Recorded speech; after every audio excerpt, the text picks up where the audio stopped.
Sir வாஸ்துன்றது நம்ம ஒரு குடியிருக்கிறதுக்கான ஒரு இருப்பிடம். அதுக்காக தான் நம்ம வாஸ்துங்கிறத ஒண்ண எடுத்து பார்த்துட்டு இருந்தோம்.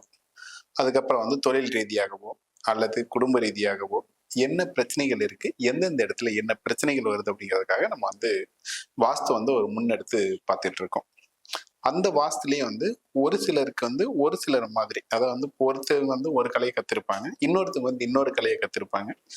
ஒவ்வொருத்தரும் ஒவ்வொரு கலை கத்திருக்கிறதுல அந்த கலையில எந்தெந்த இடத்துல என்ன தப்பு இருக்கு, என்ன சரியா இருக்குங்கிறது நிறைய பேருக்கு தெரியறது இல்லை. அதுதான் உண்மையான ஒண்ணு. அதாவது யாருமே நம்ம தப்புன்னு சொல்றதுக்கே இல்லை.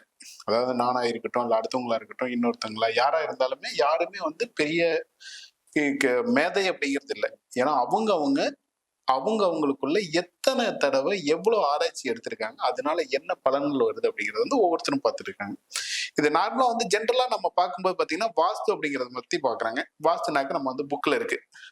7 அடினா என்ன, 8 அடினா என்ன, 10 அடினா என்ன, 12 அடினா என்ன, அந்த அடிக்கணக்கு போட்டு இந்த அடி அதாவது சதுரம், இத்தனை சதுரம் போடலாம் அப்படின்னு சொல்லுவாங்க, அல்லது இத்தனை அடி போடலாம்னு சொல்லுவாங்க.